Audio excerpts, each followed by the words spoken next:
요한계시록 1장. 요한계시록을 강의하고 있는 중에 예수님께서 오시면 좋겠습니다. 요한계시록을 강의하는 동안에 그럼 몇 년을 해야 될까요? 요한계시록 1장 1절부터 8절을 낭독하겠습니다.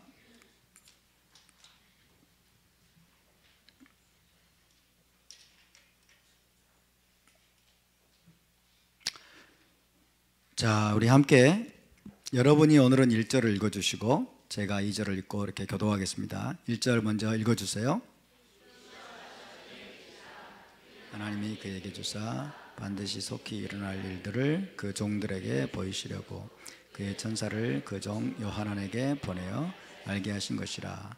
요하난은 하나님의 말씀과 예수와 마시아 그의 증거 곧 자기가 본 것을 다 증언하였느니라. 이 예언의 말씀을 읽는 자와 듣는 자와 그 가운데 기록한 것을 지키는 자는 복이 있나니 때가 가까우음이라. 요하난은 아시아에 있는 7 교회에 편지하노니 이제도 계시고 전에도 계셨고 장차 오실 이와 그의 보좌 앞에 있는 7영과 또 충성된 증인으로 죽은 자들 가운데서 먼저 나시고 땅의 임금들의 머리가 되신 예수와 마시아로 말미암아 은혜와 평강이 너희에게 있기를 원하노라.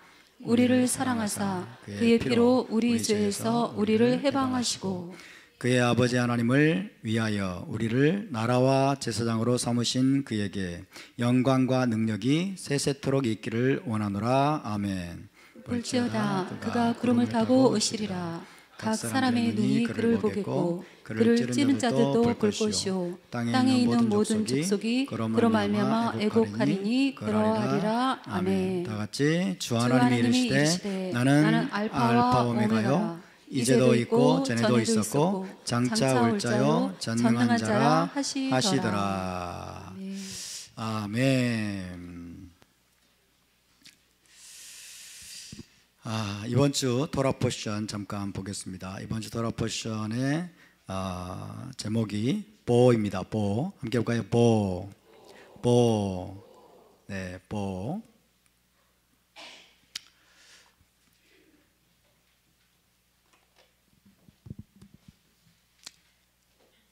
자, 베이트 바브 알렙입니다. 보. 보는 들어가라라고 번역이 되어 있죠. 들어가라 혹은 오라, 문자적으로는 오라 그런 뜻입니다.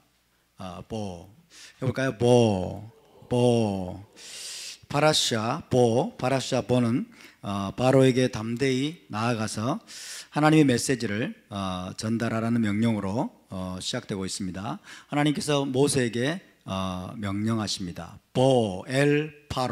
바로에게로 가라 혹은 바로에게로 오라라는 그런 의미입니다. 바로에게 가서 하나님의 메시지를 전하라는 겁니다. 하나님의 메시지가 무엇입니까? 내 백성을 보내라 그들이 나를 섬길 것이니라. 내 백성을 보내라 그들이 나를 섬길 것이니라 라는 메시지를 전달하라고 말씀하고 있습니다. 파라샤 보는 애굽 나라의 모든 장자를 죽이는 10번째 재앙, 10번째 재앙으로 애굽을 하나님이 완전히 심판하십니다. 8번째, 9번째가 나오고 10번째 재앙은 애굽에 대한 완전한 심판이에요. 애굽에 대한 완전한 심판을 행하시고 그 다음에 어린 양의 피로 이스라엘 백성을 구속하시고 해방하시는 하나님의 위대한 역사를 기록하고 있습니다. 특별히 이번 주 파라샤에서는 출애굽의 구속이 있었던 아비벌입니다. 아비벌을 해의 첫 달이 되게 하라 라는 명령이 나오고 있습니다. 아비벌을 해의 첫 달이 되게 하라 라는 명령과 그 다음에 유월절 무교절 규례에 대한 명령이 자세히 언급되고 있습니다. 아비벌을 해 첫 달이 되게 하라. 유월절을 해마다 지켜라. 무교절을 해마다 지켜라 라고 하는 명령이 언급되고 있습니다. 유월절 및 출애굽 사건은 이스라엘이 국가적으로 바로에게서 해방되어 하나님의 백성으로 다시 태어나게 되는 born again입니다. born again, 다시 태어나는 거듭남. born again의 사건이자 new beginning입니다. 새로운 시작, 이스라엘 나라의 새로운 출발, 영적인 출발, 영적인 새로운 시작을 의미합니다. 과거에는 노예였지만은 출애굽 사건을 통해서 이제 자유인으로서 하나님을 섬기는 백성으로 새롭게 거듭나게 되는, 새롭게 출발하게 되는 그 출발을 보여주고 있는 사건이다 라고 이야기할 수 있겠습니다. 뿌리를 아는 것이 대단히 중요합니다. 시작을 아는 것이 대단히 중요합니다. 뿌리와 시작과 그 다음에 근원을 아는 것이 너무나 중요합니다. 뿌리와 시작과 근원을 잊어버리고 망각하고 놓쳐버리면 어떻게 될까요? 표류할 수밖에 없고, 그 다음에 방황할 수밖에 없고, 그리고 방향 감각을 상실하고 나중에는 무너질 수밖에 없습니다. 그래서 여러분, 이 6월절 사건은 너무너무 중요합니다. 출애굽 사건은 뭐예요? 이스라엘 나라의 시작이에요. 6월절 출애굽 사건은 이스라엘 나라의 국가적인 해방, 국가적인 시작입니다. 어떻게 이스라엘 나라가 생겨나게 되었는지를 자세하게 설명하고 있는 사건입니다. 그 기록입니다. 그래서 여러분, 이것은 단순히 이례적인 사건으로 끝나면 안 됩니다. 이례적인 사건으로 끝나면 안 되기 때문에 하나님이 뭐라고 말씀하십니까? 해마다 그 시즌이 되면 너희가 그 6월절을 새롭게 체험해야 된다는 거예요. 너희가 해마다 그 시즌이 되면 6월절 그 위대한 하나님의 구속을 너희가 새롭게 체험하고, 새롭게 느끼고, 새롭게 맛보고, 그 영적인 교훈을 너희가 마음속에 내면화시켜서 이것이 너희의 체질이 되게 해야 된다라고 말씀하고 있는 거예요. 할렐루야. 그렇게 할 수 있도록 하나님이 주시는 시스템이 뭐예요? 6월절, 무교절, 절기입니다. 6월절 무교절에 대해서 하나님 왜 이렇게 장황하게 설명하고 있을까요? 이것이 너무나 중요한, 이스라엘 나라의 생존에 있어서 전망을 좌우할 정도로 중요하다는 거예요. 6월절 무교절 시즌이 되면은 너희가 다시 한번 그 사건을 기억하고, 그 사건을 다시 한번 너희가 맛보고 체험하고, 그러면서 너희가 자녀들에게 이것들을 계속해서 교육해서 대대로 여호와 신앙을 지켜 나가는 것. 이것이 뭐예요? 여러분, 이스라엘의 연속성, 이스라엘 나라의 연속성을 담보하는 문제입니다. 이스라엘 나라가 계속해서 여러분 세상에 전속할 것인가? 계속해서 이스라엘 나라가 이 땅에 존재하고, 그 다음에 그 위대한 나라가 연속성이죠. 연속성. 계속해서 여러분 생존하고 이어나갈 것인가를 결정짓는 사건이 뭐예요? 그 시스템이 뭐예요? 2월절과 무교절, 이 절기의 시스템입니다. 할렐루야. 절기는 생각보다 중요합니다. 절기를 통해서 여러분, 이 6월절 사건이 이례적인 사건으로 끝나지 않게 됩니다. 6월절 사건이 매년 반복되는 거예요. 매년. 할렐루야. 하나님의 구속이 매년 반복되고, 반복적으로 그 구속을 우리가 새롭게 체험할 수 있는 시스템이 바로 6월절 무교절 절기 시스템을 기억하시기 바랍니다. 아멘. 동시에 그 절기 때가 되면은 자녀들을 집중적으로 교육할 수 있게 돼요. 자녀들에게 집중적으로 교육해서 여러분, 이 나라가 계속해서 존속되고, 그 다음에 여호와 신앙이 대대로 계승될 수 있게 만드는, 여러분, 교육의 기회라는 것을 기억하시기 바랍니다. 다음 세대를 교육하는 기회가 되는 것입니다. 여러분, 우리에게 절기를 회복시키시는 주님을 찬양합니다. 6월절 무교절, 그리고 여호와의 7 절기를 여러분 회복하시는 하나님을 송축합니다. 이것이 생각보다 중요합니다. 왜 우리가 또다시 여러분 이 6월절 사건, 출애굽 사건을 또다시 읽고 공부하고 그러고 있을까요? 우리의 시작이, 우리의 근원이, 우리가 어디서부터 생겨나게 되었고 어떻게 해서 오늘에까지 이르게 되었는지, 하나님이 얼마나 위대한 역사를 통해서 이스라엘 나라를 탄생하게 하셨고 이 세상에 존재하게 하셨는지를 우리가 다시 한번 마음속에 여러분 확고하게 새기는, 여러분 이 중요성을 여러분이 깨달으시기를 축복합니다. 할렐루야. 대한민국이 어떻게 생겨났습니까? 대한민국이 어떻게 탄생되었습니까? 대한민국의 시작이 어떻게 됐습니까? 모릅니다. 대한민국이 어떻게 탄생하게 되었고, 하나님이 어떻게 대한민국을 이 땅에 존재하게 하셨고, 하나님이 대한민국을 탄생하게 하시기 위해서 얼마나 위대한 역사들을, 놀라운 일들을 행하셨는지 우리는 배우지 못했습니다. 우리는 알지도 못합니다. 다음 세대를 교육하지도 못합니다. 잊어버리게 만듭니다. 의도적으로 잊어버리게 만든 자들이 집권을 정치 지도자들이 돼가지고 이 나라를 이렇게 엉망진창으로 만들어버렸어요. 대한민국이 어떻게 시작되었는지 해마다 공부해야 되는데, 해마다 공부하고 해마다 기억하고 해마다 그 감격을 체험하고, 그리고 자녀들에게 부지런히 교육해야 되는데, 그래야 이 나라가 전속하고 이 나라의 연속성이 담보가 되는데, 완전히 잊어버리게 만드는 썩어빠진 정치 지도자들이, 반역자들이 국회를 흔들고 행정부를 흔들고 교육계를 흔들고, 그래서 나라가 엉망진창이 되어버렸습니다. 나라를 저주하는 세대가 탄생하게 됐어요. 이 대한민국을 저주하는, 이 안에서 모든 자유와 풍요와 번영을 누리면서도 헬조선이라고, 대한민국의 정통성이 없다고, 이 나라는 태어나지 말았어야 한다고, 저 북한 땅에 마치 민족의 정통성이 있는 것처럼 그렇게 나라 자체를 저주하는 자들이 이 나라에 가득하게 되었습니다. 출애굽기를 왜 읽습니까? 6월절 사건을 왜 우리가 해마다 공부해야 됩니까? 마찬가지입니다. 이 대한민국을 위대한 나라를 하나님이 어떻게, 누구를 통해서, 얼마나 놀라운 방식으로, 얼마나 값진 희생을 치러가면서 이 자유인의 공화국, 근대 국민국가, 노예제도가 없는, 남녀노소가 아니라 남자든 여자든 누구든 여러분 투표권을 가지고 평등하게 모두가 함께 잘 살 수 있는 이 나라, 이 위대한 나라를 하나님이 누구를 통해서 어떤 대가를 지불하고 하나님이 이 나라를 세워주셨는지를 우리가 알아야 될 줄로 믿습니다. 부지런히 공부해야 됩니다. 여러분, 이승만을 공부하시기 바랍니다. 이승만 대통령을 통해서 자유민주주의 대한민국을 세우신 그 스토리를 우리가 공부해야 믿습니다. 그리고 공부하고 우리 자녀들에게 교육시켜야 돼요. 부지런히 교육시켜야 돼요. 왜? 이게 하나님의 역사였기 때문에 그렇습니다. 하나님이 개입하셨어요.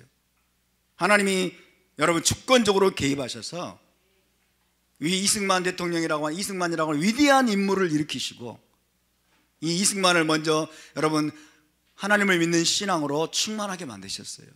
그리고 기독교 입국론, 기독교 신앙만이 이 나라의 기초가 되어야 한다고 하는 기독교 입국론을 가지고 여러분 수십 년간 투쟁한 결과 결국 자유인의 공화국, 근대 국민국가를 자유민주주의와 자유시장경제 기초 위에 이 나라를 세워서 노예가 없고 종놈이 없고 신분 차별이 없고 여러분 남자든 여자든 투표권을 가지고 평등하게, 그러니까 모두가 잘 살 수 있는 그런 나라를 세우게 하신 하나님을 송축합니다. 그 역사를 알아야 됩니다. 여러분, 그 역사를 알아야 이 나라가 존속할 수 있어요.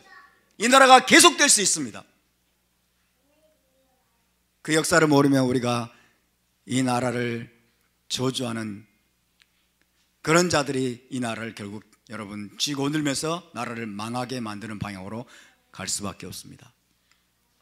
봉건 신분사회였던 조선, 들어가게 하세요. 빨리 들어가게 하세요. 데리고 빨리 들어가세요.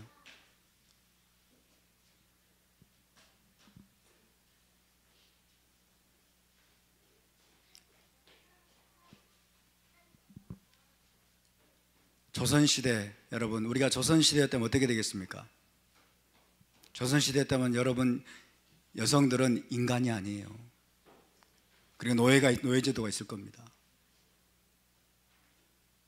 그런 봉건제도로부터 이 나라를 여러분 자유인의 공화국으로, 근대 국민국가로 정말 세우기 위해서 생명을 걸었던, 그리고 끊임없이 여러분 탁월한 지혜와 전략으로 나라의 독립을 위해서 일하고, 그 다음에 결국에는 기도로 이 나라가 탄생하게 되었고, 그런 나라를 여러분 집어삼키기 위해서 김일성이라고 하는 자는 6.25 전쟁을 일으켜서 이 나라를 쑥대밭으로 만들었는데, 그 김일성 공산주의의 여러분 공격을 물리치고 또다시 이 나라가 번영할 수 있는 기반을 닦아주신 우리의 건국 대통령이 바로 이승만입니다. 아멘.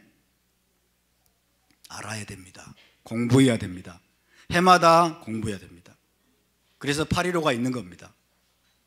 8.15가 있고 제헌절이 있고 광복절이 있고 이러는데, 이 썩어빠진 집권자들은 이거를 다 공부하지 못하게 만들고 눈을 가리게 만들고 다음 세대에게 교육하지 못하게 만들고 역사를 날조하고, 그래서 이 나라를 망하는 길로 지금 끌어가고 있습니다. 여러분, 우리가 가만히 있어야 되겠습니까? 이대로 가면 이 나라는 망합니다. 이 나라는 망합니다. 김정은에게 통째로 지금 이 나라를 바치려고 하는 여러분, 그런 자들이 지금 이 나라의 모든 요직을 차지했지 않습니까? 출애굽기에서 우리가 어떤 교훈을 배워야 되겠습니까? 왜 하나님이 6월절 무교절은 매년 지켜라, 매년 지키면서 너희가 그 위대한 하나님의 구속으로 인해서 셀러브레이트, 기뻐하고, 하나님이 주신 자유를 기뻐하고, 자유로 인해서 축제를 벌이고, 너희 자녀들이 이것이 무슨 뜻이냐, 이것이 무슨 뜻이냐고 물으면 너희가 설명하고 가르치고 교육해서 너희가 이스라엘 나라를 든든하게 세워라, 여호와 신앙을 든든히 붙잡으라고 하나님이 말씀하고 있는 것입니다. 할렐루야. 이스라엘 나라가 어떻게 시작되었는지, 그것은 하나님의 위대한 구속의 역사로 인해서 시작된 것이었습니다. 마찬가지로 대한민국이 어떻게 시작되게 되었는지, 여러분, 이승만 대통령을 통한 하나님의 위대한 역사로 말미암아 이 나라가 탄생된 것입니다. 할렐루야. 대한민국 5,000년 역사 가운데 가장 행복하고 가장 자유롭고 가장 아름다운 시기가 언제입니까? 바로 지금입니다. 여러분, 대한민국입니다. 조선시대였습니까? 고려시대였습니까? 신라시대였습니까? 아닙니다. 바로 지금입니다. 여러분처럼 행복하고 여러분처럼 자유롭고 여러분처럼 평안하고 여러분처럼 부유한 삶을 살았던 적이 단 한 번도 없습니다. 이 나라를 우리가 지켜야 됩니다. 아멘. 이 나라를 지켜야 됩니다. 토라를 지키듯 절기를 지키듯 여러분 이스라엘 나라를 지키고 우리의 신앙적 정체성을 지키듯 이 대한민국이라는 이 나라의 정체성을, 하나님이 세워주신 이 나라의 정체성을 지켜내야 될 줄로 믿습니다. 그러지 않으면 이 나라는 얼마 가지 못해서 결국 끝장나고 말 것입니다. 수많은 대학살극이 벌어질 것입니다. 대학살극이 벌어질 겁니다. 이 나라를 다시 한번 집어삼키려고 하는 이념의 전쟁은 아직 끝나지 않았습니다. 전 세계에서 이념 전쟁은 끝난 것처럼 보이지만 대한민국에서는, 한반도에서는 이념 전쟁이 아직 끝나지 않았습니다. 우리를 집어삼키려고 하는 아말렉 같은, 여러분, 저 북한 김정은 3대 세습 살인마 대량학살 전체주의 그 정권이 우리를 집어삼키려고 지금 호시탐탐 노리고 있습니다. 그럼 우리는 깨어나야 됩니다. 깨어나고 무엇보다 대한민국의 시작을 공부해야 돼요. 대한민국의 시작을, 대한민국의 근원을, 대한민국의 뿌리를 여러분 공부해야 될 줄로 믿습니다. 저도 요즘 공부하고 있는데 너무나 감동적이에요. 이승만 대통령을, 이 대통령의 일대기와 그 행적과 그를 통해서 하나님이 어떻게 역사했는지를 공부해 가면서 막 눈물이 나옵니다. 너무 감동적이고, 하나님이 그를 사용했다는 것이 너무나 분명하기 때문에 눈물이 나와요.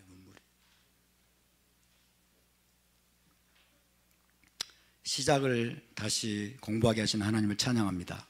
시작을 든든하게 해야 될 줄로 믿습니다. 근원을 분명하게 하고 뿌리를 더욱더 우리가 여러분 든든하게 붙잡음으로 말미암아 오늘을 우리가 여러분 지켜내야 될 줄로 믿습니다. 오늘 우리가 서 있는 이 발판을 든든하게 하는 것이 너무나 중요한 것입니다. 할렐루야.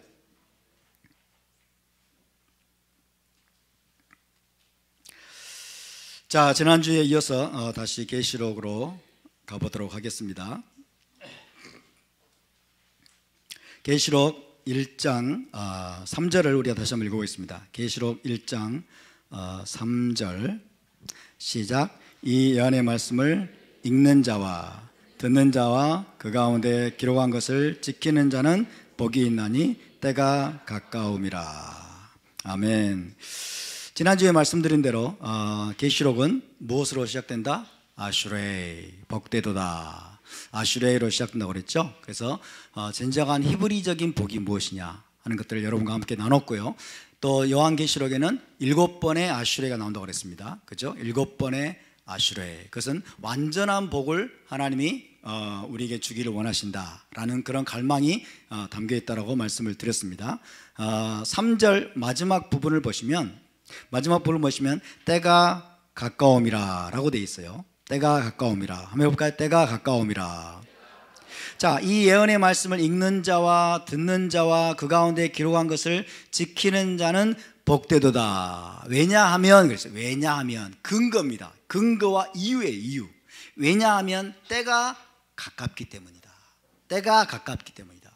왜 이 계시록의 두루마리를 읽고 듣고 그 다음에 그 가운데 기록한 대로 지켜 행하는 것이 왜 중요하냐? 때가 가깝기 때문이다.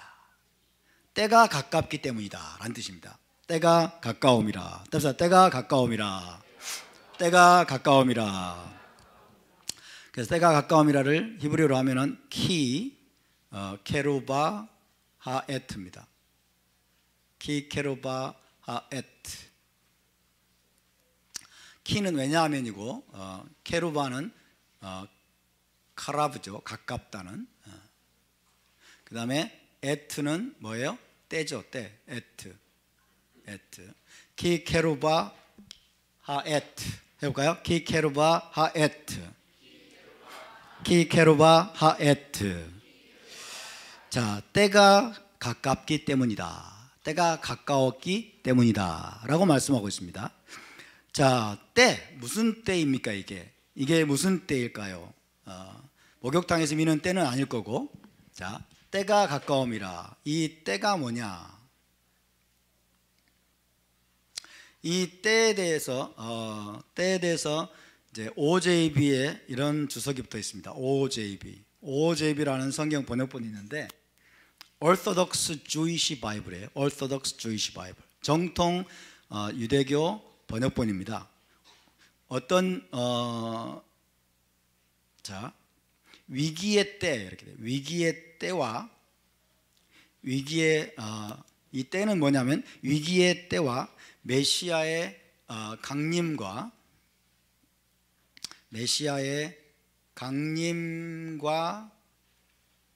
관련된 사건들의 때, 이런 주석이 붙어 있어요. 자, 지금 사도 요한이 말하고 있는 이 때는 때가 가까움이라 라고 말씀하고 있는데, 이 때는 뭐냐면 위기의 때, 그리고 메시아의 강림과 관련된 사건들, 메시아의 강림과 관련된 사건들이 일어날 때를 말합니다. 일어날 때. 자, 그런 주석이 붙어 있습니다. 그래서 다른 말로 하면 이 때는 뭐라고 할 수 있을까요? 마지막 때라고 할 수 있겠죠. 마지막 때라고 할 수 있습니다. 마지막 때가 가까이 다가왔다. 마지막 때가 가까웠다 라는 뜻입니다. 마지막 때를 히브리어로 뭐라고 그럴까요? 아하리트 하야밈이라고 합니다. 이런 표현을 우리가 알아둬야 될 필요가 있습니다. 아하리트 하야밈. 따라서 아하리트 하야밈. 네, 히브리어로 쓰면은 아하리트 하야밈이 됩니다. 아하리트 하야밈. 그래서 날들의 마지막 이런 뜻으로 직역하면 되지만은 아하리트 하야밈은 전통적으로 마지막 때를 가리킵니다. 마지막 때. 해볼까요? 아하리트 하야밈.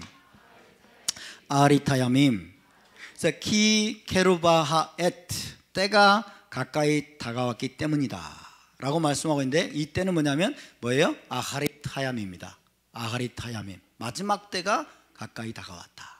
마지막 때. 그래서 위기의 때와 메시아의 강림과 관련된 사건들이 일어날 바로 그때, 그 마지막 때가 가까이 다가왔기 때문에 이 계시록의 말씀을 읽고 듣고 그다음에 지켜 행하는 것이 중요하고, 그런 자들이 복된 자들이다라고 선포하고 있는 것입니다. 자, 마지막 때는 뭐냐 그러면, 마지막 때 성경적으로, 토라적으로, 히브리적으로 마지막 때는 어떤 때인가? 어떤 때일까요? 마지막 때는 열방에 대한 심판과, 열방에 대한 하나님의 심판과, 그리고 메시아 왕국을 포함하는 개념입니다. 다시 말씀드립니다. 마지막 때 아하리타임은 뭐냐? 히브리적으로 열방에 대한 하나님의 심판과 메시아 왕국을 포함하는 개념, 메시아 왕국까지 포함되는 거예요. 그것을 마지막 때라고 합니다. 그것을 아하리트 하야밈이라고 합니다. 열방에 대한 하나님의 심판과 메시아 왕국을 포함하는 개념이 바로 아하리트 하야밈입니다. 자, 그 마지막 때가 가까이 다가왔다, 그 마지막 때가 임박했다 라는 것이 1세기 사도들의 신앙이었습니다. 1세기 사도들의 신앙이었습니다. 사도 요한도 지금 그 이야기를 하고 있습니다. 마지막 때가 가까이 왔다, 마지막 때가 임박했다 라는 것이 우리 사도들, 1세기 사도들과 제자들의 한결같은 신앙이었습니다. 예수와의 사도들과 제자들은 한결같이 자기 시대에 메시아가 오실 것이라고 믿었습니다. 자기 시대에 자기들이 죽지 않아서, 죽기 전에 자기 시대에 메시아께서 오실 것이라고 믿었고, 또 자기 시대에 세상 나라에 대한 하나님의 심판과 재앙들이 있을 것이라고 믿었습니다. 뿐만 아니라 그들은 자기 시대에 그래서 메시아 왕국이 이루어질 것이라고 믿었습니다. 자기 시대에 이스라엘 나라가 회복이 되고 메시아 왕국이 임할 것이라고 믿었습니다. 이것이 뭐예요? 사도들의 신앙이었어요. 이것이 모든 사도들, 모든 1세기 제자들의 한결같은 신앙이었습니다. 한결같은 신앙이었어요. 이것을 뭐라고 표현할 수 있을까요? 종말신앙이라는 겁니다. 종말신앙입니다. 1세기 사도들과 1세기 제자들은 한 말 그대로 종말신앙을 가지고 있었습니다. 종말신앙. 마지막 때가 되었다, 마지막 때가 가까이 다가왔다, 마지막 때가 임박했다, 우리가 죽기 전에 우리 시대에 대환란이 일어날 것이고, 우리 시대에 하나님의 심판이 있을 것이고, 이방 나라들에 대해서 우리 시대에 메시아께서 오셔서 우리 시대에 메시아 왕국이 세워질 것이고 이루어질 것이다 라고 믿은 것이 사도들의 신앙이었단 말이에요. 할렐루야. 그 사도들의 신앙이 고스란히 담겨 있는 것이 뭐예요? 신약 성경입니다. 브리타다샤입니다. 우리가 물려받은 신약 성경입니다. 그러므로 우리의 신앙도 종말 신앙이 되어야 될 줄로 믿습니다. 왜? 우리는 사도들의 유산을 받은 자들이기 때문에, 사도들의 유산을 그대로 물려받은 것이기 때문에, 그것이 고스란히 담겨있는 것이 신약 성경이기 때문에 우리의 신앙의 색깔도 마땅히 종말 신앙이 되어야 됩니다.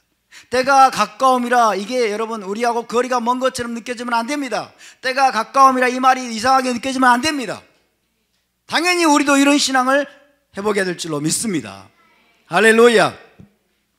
자, 먼저 사도 바울을 보겠습니다. 사도 바울은 로마서 13장에서 이렇게 말씀하고 있습니다. 로마서 13장을 찾아보겠습니다. 로마 13장 11절에서 14절을 보겠습니다.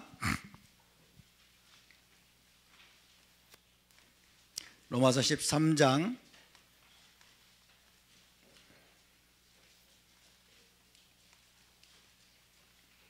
이게 사도 바울의 신앙입니다.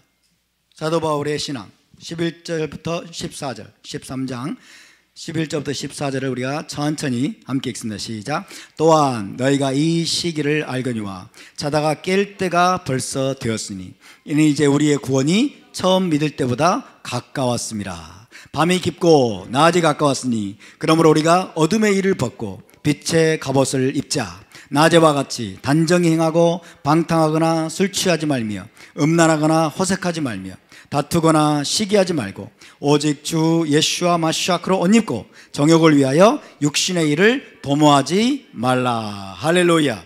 너희가 이 시기를 알거니와 자다가 깰 때가 벌써 되었으니 이는 이제 우리의 구원이 처음 믿을 때보다 가까웠습니다. 이때 구원은 뭐예요? 완성으로서의 구원을 말합니다. 그렇죠? 구원의 완성을 말합니다. 우리의 구원이 완성될 때가 우리가 처음 믿었을 때보다 더 가까이 다가왔다라고 말합니다. 그래서 뭐라고 그래요? 밤이 깊고 낮이 가까웠으니, 할렐루야. 밤이 깊고 낮이 가까웠으니. 밤은 뭘까요? 밤은 무엇일까요? 밤은 엑사일입니다. 포로 생활이에요. 포로 생활의 밤이 깊었다. 밤이 깊었다. 낮이 가까웠으니, 낮은 뭘까요? 메시아 왕국입니다. 구원의 완성이죠. 구원의 완성, 메시아 왕국, 그죠? 밤이 깊고 낮이 가까웠다. 밤이 깊다는 말은 밤이 끝나갈 때가 됐다는 얘기예요. 밤이 끝나갈 때가 되었다. 어둠이 가장 깊을 때가 이제 가장 끝날 때가 다가온 거죠. 밤이 깊고 말은 포로 생활, 이스라엘의 포로 생활의 밤이 이제 끝날 때가 되었다는 거예요. 끝날 때가 되었고 낮이 가까웠으니, 낮은 뭐예요? 메시아 왕국이에요. 메시아 왕국이 가장 밝은 대낮입니다. 아멘. 낮이 가까웠으니, 메시아 왕국이 가까웠으니, 할렐루야. 밤이 깊고 낮이 가까웠으니. 그러므로 우리가 어둠의 일을 벗고 빛의 갑옷을 입자. 빛의 갑옷을 입자. 빛의 갑옷은 뭐예요? 토라 준행의 삶을 말합니다. 토라를 준행하고 의를 행하는 그런 삶으로 무장하자, 그런 뜻이에요.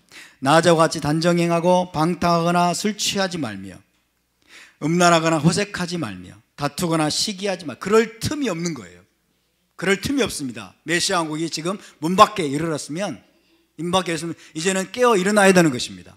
할렐루야. 자다가 깰 때가 되었다. 이제는 대충 살 겨를이 없다 말이에요. 대충 살 겨를이 없고, 이제는 문 밖에 도달한 그 메시아 왕국, 그 메시아 왕국에 들어가기 위해서 너희의 삶을 정돈하라.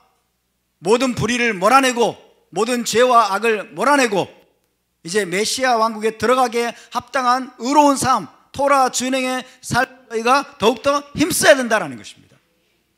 할렐루야. 낮과 같이 단정행하고 방탕하거나 술 취하지 말며 음란하거나 호색하지 말며 다투거나 시기하지 말고 오직 주 예수와 마시아크로 옷 입고 정욕을 위하여 육신의 일을 도모하지 말라. 주 예수와 마시아크를 본받아서 거룩하고 의로운 삶에 더욱 힘쓰라고 지금 사도 바울이 고민하고 있습니다. 왜? 때가 가까웠기 때문에. 아멘. 밤이 깊고 낮이 가까웠으니, 우리의 구원이 처음 믿을 때보다 더 가까웠으니. 이것이 사도 바울의 신앙이에요. 사도 바울의 신앙, 종말 신앙입니다. 종말 신앙, 종말론적인 신앙입니다. 종말론적인 신앙입니다. 야고보서로 가볼까요? 사도 야고보도 비슷한 신앙을 가지고 있습니다. 사도 야고보서 5장 8절, 야고보서 5장 8절입니다. 우리 사도들의 신앙이 어떠했는지를 좀 살펴보겠습니다. 우리 사도들, 예수와의 제자들, 사도들과 제자들의 신앙은 그 속성상 종말론적이었다. 자기들의 시대에 마지막의 사건들이 이루어질 것이라고 믿고 있었다. 야고보서 5장 8절입니다. 시작. 너희도 길이 참고 마음을 굳건하게 하라. 주의 강림이 가까우니라. 할렐루야. 주의 강림이 가까우니라. 주의 강림이 가깝단 말은 이 야고보 역시 뭐예요? 자기 시대에 주께서 다시 오실 걸 믿었습니다. 자기 시대에 주님께서 오셔서 메시아 왕국이 이루어질 것을 믿었어요. 주의 강림이 가까웠기 때문에 너희는 길이 참고 오래 참고 말이에요. 오래 참고 마음을 굳건하게 하라. 흔들리지 말라는 거예요. 너희 믿음의 확신을 흔들리지 말고 세상과 타협하지 말고 불의와 타협하지 말고 악에게 빠지지 말고 너희가 주님의 강림하심을 고대하고 기다리는 말씀입니다. 또 베드로로 가겠습니다. 사도 베드로전서 4장으로 가보겠습니다. 사도 베드로의 신앙. 사도 베드로 역시 종말론적인 신앙입니다.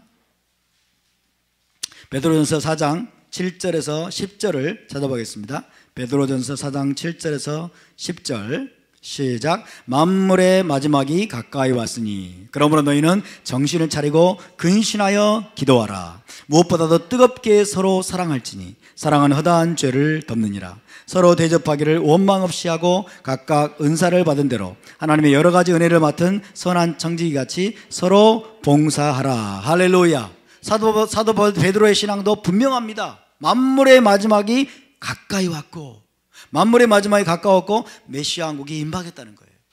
만물의 마지막 때가 가까웠다는 거예요. 만물이 이제 다 만물의 마지막은 메시아 왕국이 임박했다는 뜻입니다. 그렇기 때문에 어떻게 하라는 거예요? 더욱 깨어 기도하라. 정신을 차리고 근신하여 기도하면서 뭐 하라는 거예요? 언약 공동체에 속한 지체들 간에 서로 뜨겁게 사랑하라. 무엇보다도 뜨겁게 서로 사랑할지니 사랑은 허다한 죄를 덮느니라. 그래서 기쁨으로 서로 대접하고 섬기고 각기 은사를 받은 대로 선한 청지기의 정신을 가지고 서로를 기쁘게 섬기는 일에 힘쓰라고 권면했습니다. 이것이 여러분 1세기 사도들의 신앙이에요. 1세기 예수와의 제자들의 신앙입니다. 만물의 마지막이 가까이 다가왔다. 메시아 왕국이 가까이 다가왔다. 주께서 오실 날이 가까이 다가왔다. 때가 가까움이라. 이게 사도 바울의 신앙, 사도 야고보의 신앙, 사도 베드로의 신앙, 또 사도 요한의 신앙이었습니다. 우리의 믿음의 선진들, 그죠? 우리에게 믿음을 전해준 사도들의 신앙이었습니다. 자, 이처럼 1세기 사도들과 제자들의 신앙은 마지막 때가 가까이 다가왔고 메시아 왕국이 임박했다는 것이었는데,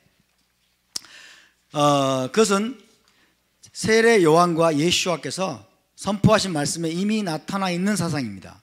침례자 요한과 예수와께서 뭐라고 선포했죠? 회개하라, 천국이 가까이 왔느니라.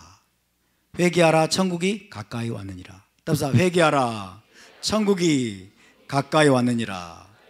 그러므로 말세는 여러분, 말세 마지막 때는 언제부터 시작되었을까요? 예수와의 초림으로 시작되었습니다.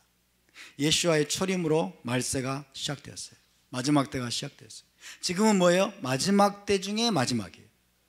그렇죠? 말세지말 이런 말 씁니다. 그렇죠? 말세 중에 마지막이다. 말세 중에 마지막이다. 침례자 요한과 예수와도 공통으로 회개하라, 천국이 가까이 왔느니라 라고 선포했어요. 메시아 왕국이 너희 눈앞에 가까이 이르렀다라는 선포예요. 메시아 왕국이 너에게 가까이 다가왔다. 그러므로 회개하라. 그러므로 정신을 차려라. 그러므로 죄와 불의와 세속적인 삶을 정리하고 토라로 돌아가라. 토라를 준행하는 삶으로 돌아가라. 의를 행하는 빛의 갑옷을 입어라 라고 선포하고 있죠. 자, 메시아 왕국이 너희 눈앞에 가까이 이르렀다라는 선포, 이게 정말 맞는 말일까요? 이게 어떻게 가능한 일입니까? 그로부터 2000년이 지났네. 그로부터 2000년이나 지났음에도 불구하고 메시아 왕국은 아직 오지 않았습니다. 아직 오지 않았습니다. 그럼 예수와께서 거짓말하신 겁니까? 사도들의 신앙이 틀린 것입니까? 그게 아니죠. 사도들의 신앙이 틀렸기 때문에, 잘못됐기 때문에, 사도들이 자기 시대에 메시아께서 오실 것을 믿었지만은 2000년 동안 안 왔기 때문에 사도들이 사기를 친 거네, 이렇게 생각하면 안 되는 거죠. 사도 베드로는 그에 대해서 뭐라고 표현했습니까? 베드로후서 3장 8절에서 주께는 하루가 1000년 같고 1000년이 하루 같다는 이 한 가지를 잊지 말라. 할렐루야. 따라서 주께는 하루가 1000년 같고 1000년이 하루 같다는 이 한 가지를 잊지 말라. 아멘. 그러니까 어떤 사람들이 왜 천국이 임박했다고 했는데, 왜 때가 가깝다고 했는데 왜 아직까지 주님이 오시지 않고, 왜 아직까지 메시아 왕국이 이루어지지 않고 있습니까? 라고 질문을 가질 수가 있어요. 의문을 가질 수가 있어요. 그것은 하나님의 시간 개념을 우리가 이해해야 된다는 겁니다. 하나님의 시간 개념을 이해해야 된다. 그게 뭐예요? 주께는 하루가 1000년 같고 천년이 하루 같다는 이 한 가지를 잊지 말라 라고 말씀하면서 사도 베드로는 이렇게 또 권면하고 있습니다. 함께 찾아볼까요? 베드로후서 3장 9절에서 14절. 3장 9절에서 14절. 베드로후서 3장 9절에서 14절.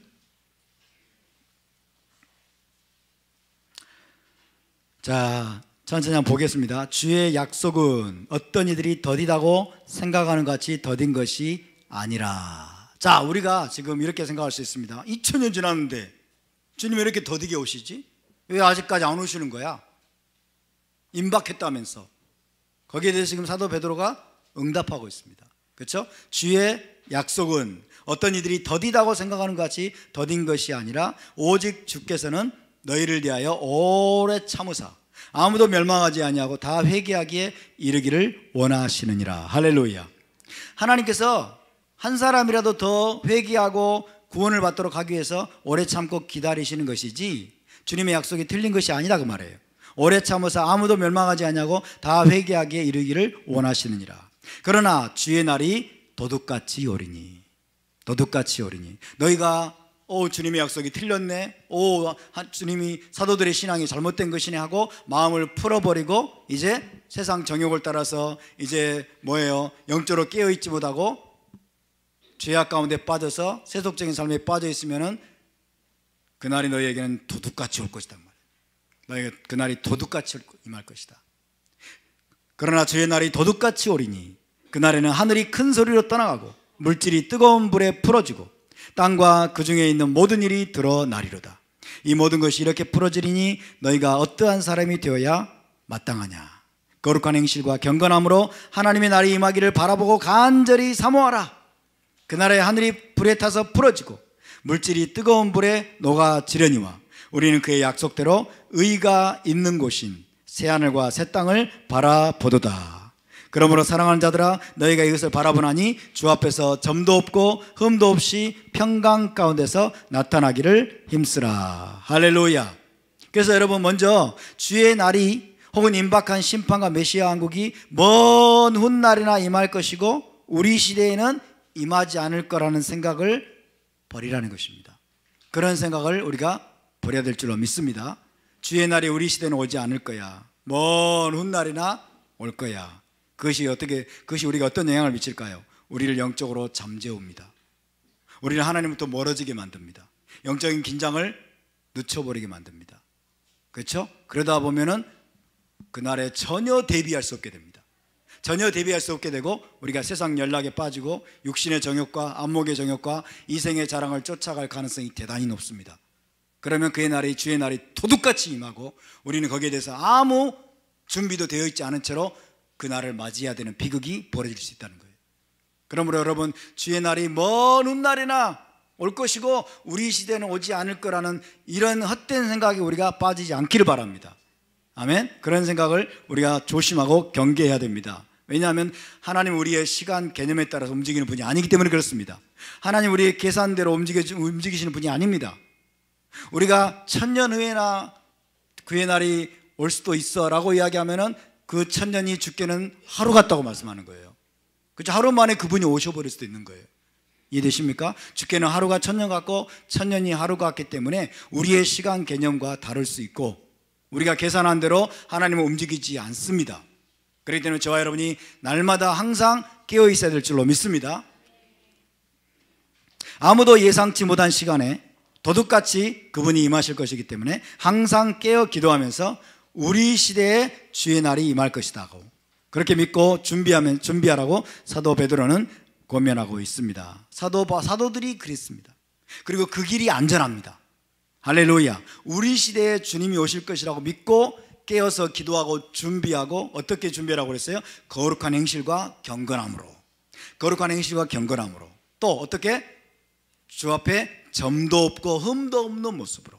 순결한 신부의 모습으로 자기를 단장하면서 여러분 우리 때에 주님이 오실 것이라고 믿고 때가 가까움이라 라는 말씀을 마음속에 새기고 우리가 준비하면서 여러분 그날을 맞이해야 될 줄로 믿습니다. 그리고 그날을 간절히 사모해야 될 줄로 믿습니다. 그날을 간절히 사모하고 여러분 새하늘과 새 땅을 바라보아야 될 줄로 믿습니다. 할렐루야. 우리 사도들이 그랬는데 저와 여러분은 얼마나 더 그래야 되겠습니까?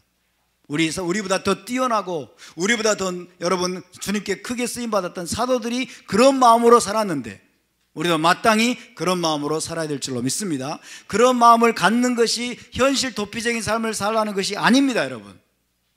그런 마음을 갖는 것이 산속에 들어가서 산꼭대기에 가서 여러분 이 땅에서 할 일을 다 버리고 여러분 주님을 기다리는 그런 뜻이 아닙니다. 아멘? 우리가 헬레니즘에 빠져 있을 때는 그런 식으로 들었어요. 주님이 금방 올 건데, 곧 오실 건데, 이 땅에 할 일이 뭐가 필요해? 그리고 현실 도피, 그죠? 현실을 도피하고 세상을 도피하고 이러면서 산속에 들어가고, 그 다음에 맨날 여러분 금식하고 기도만 하고 이 땅에서 해야 될 모든 책임들을 다 방기해버리는 그런 종류의 삶을 살라는 의미로 받아들였는데 히브리적인 신앙은 결코 그런 것이 아닙니다. 자, 이처럼 사도들은 자기 시대에 열방에 대한 심판이 임할 것이고 자기 시대에 메시아께서 다시 오실 것이라고 믿었기 때문에 그날을 앞당기기 위해서 그날을 앞당길 수 있다는 걸 아십니까? 그날을 앞당길 수 있습니다. 그 베드로후서를 보면요, 베드로후서 3장 그 12절을 보면 하나님의 날이 임하기를 바라보고 간절히 사모하라. 따라서 간절히 사모하라. 그게 영어로 보면은 헤이슨이 뭐예요? 재촉하라예요. 그날을 재촉하라. 그날을 앞당기라 그 뜻이에요. 그날을 앞당길 수 있는 거예요. 그냥 수동적으로 기다리는 게 아니라는 거예요. 그날이 오면 오겠지. 그리고 수동적으로 기다리는 게 아니라는 거예요. 우리가 그날을 앞당기기 위해서 여러분 하나님과 동역해야 될 부분이 있다는 거예요. 이해되십니까? 그날을 앞당기기 위해서 동역해야 될 부분이 있다는, 아무것도 안 하고 그냥 수동적으로 기다리는 게 아니라고요. 여러분, 그날이 뭐 정해져 있기 때문에 하나님이 뭐 정하신 날에 오게 하겠지 뭐 이렇게 생각하면 안 된다는 거예요. 물론 하나님이 정하신 날은 있을 겁니다. 하나님이 정하신 날에 그날이 올 것이고 그때 예수와께서 오실 것이고, 동시에 그럼에도 불구하고 하나님의 백성 이스라엘이 하나님과 동역함을 통해서 그날을 또한 앞당길 수 있다는 것이 또한 토라적입니다. 할렐루야. 그날을 앞당기고 그날을 재촉할 수 있음을 믿으시기 바랍니다.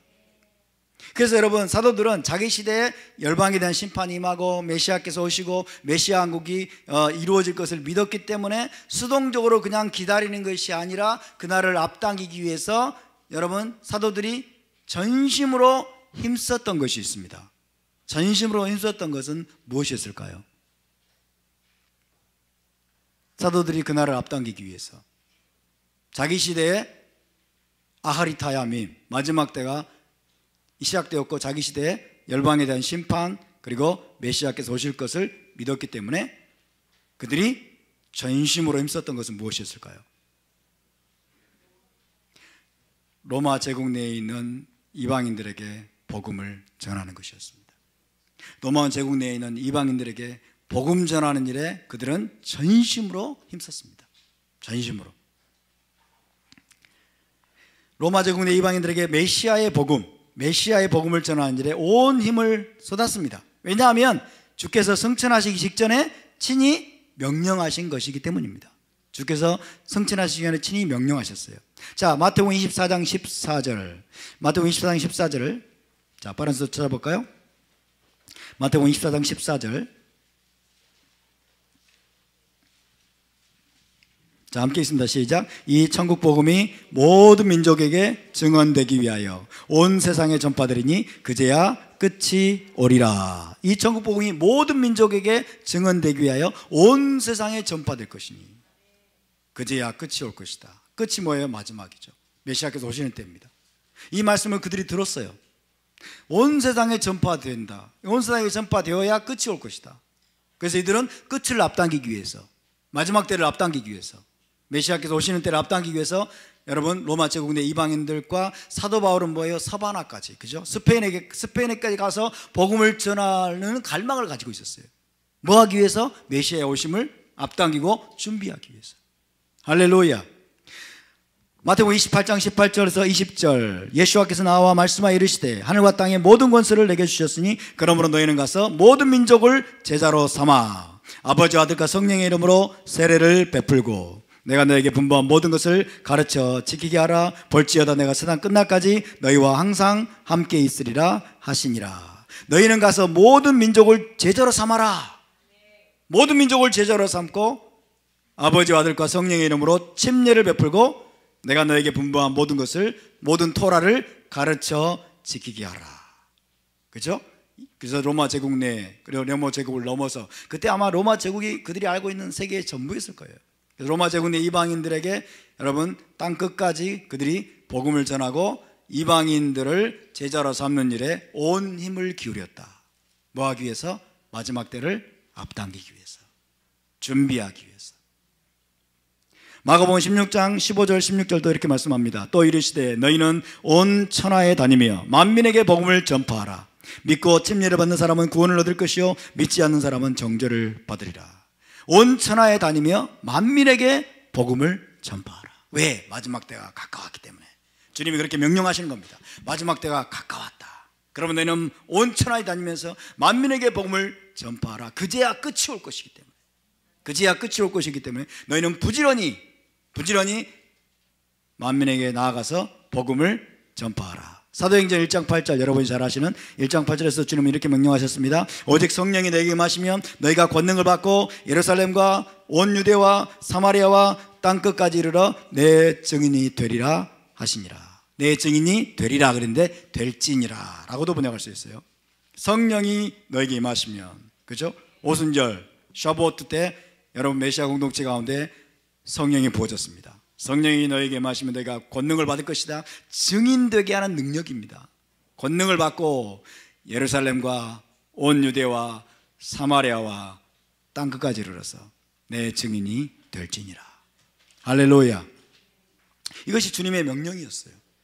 이것이 주님의 명령이고 주님이 친히 당부하셨고 온 세상에 이 천국 복음이 전해진 후에야 마지막 때가 오고 메시아가 오실 것이라고 그분이 말씀하신 바이기 때문에 이들은 자기 시대에 주님이 실제로 오실 것을 믿었어요. 자기 시대에. 그러니까 얼마나 급합니까? 그죠? 자기 시대에 이제 곧 열방에 대한 심판이 시작되고 자기 시대에 메시아께서 오실 것이기 때문에 주님이 명령하신 말씀이 있습니다. 그 말씀을 가지고 부지런히 여러분 이방 민족들에게 나아가서, 이방인들에게 나아가서 복음을 전하는, 이 메시아의 복음을 전하는 일에 온 힘을 기울였던 것입니다. 할렐루야. 이렇게 주님의 명령에 따라서 메시아의 오심을 앞당기기 위해서 사도들은 이방인들에게 복음 전파에, 이방인들에게 복음을 전하는 일에 온 힘을 기울였고, 그렇게 이제 2000년의 세월이 흘러서 이제 복음은 말 그대로 거의 모든 나라, 거의 모든 민족에게 전파되었습니다. 여러분 지금 복음이 전파되지 않은 미전도 종족이 거의 지금 사라져가고 있어요. 빠른 속도로. 거의 모든 나라, 거의 모든 민족에게 복음이 전파됐어요. 전파됐습니다. 자, 그러니 열방에 대한 하나님의 심판과 또 대환란의 때와 메시아 강림의 때가 얼마나 더 가까이 이르렀겠습니까? 2000년 전에도 사도들은 마지막 때가 가까웠다고 믿었고 부지런히 복음을 전했어요. 그 결과 지금 거의 모든 민족에게, 거의 모든 나라에 메시아의 복음이 전해졌고, 그죠? 온 세상에 거의 모든 이 복음이 전해졌기 때문에 이제 우리 시대에는 얼마나 때가 가깝겠습니까? 얼마나 마지막 때가 더 가까웠겠습니까? 우리에게는 또 다른 2000년이 남아있지 않습니다. 우리에게는 또 다른 1000년이 남아있지 않습니다. 아니, 우리에게는 또 다른 100년도 남아있지 않습니다.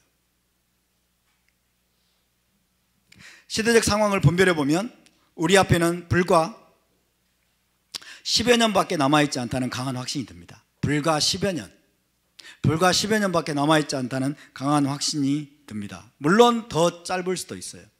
더 짧을 수도 있고 길어봤자 20년도 남지 않은 것이 아닌가 하는 생각을 해봅니다. 자, 우리 앞에는 이제 1000년이 아니라 500년이 아니라 100년이 아니라 50년도 아닙니다. 구체적으로 말씀드리면 50년도 아닙니다. 우리 앞에는 불과 10여 년, 길어봐야 한 20년 정도 되지 않을까. 길어봐야 20년 정도 되지 않을까. 10여 년에서 한 20년 정도, 물론 더 짧을 수도 있습니다. 그 정도의 시간밖에 이제 남아있지 않습니다. 그 정도의 시간밖에. 동의하십니까?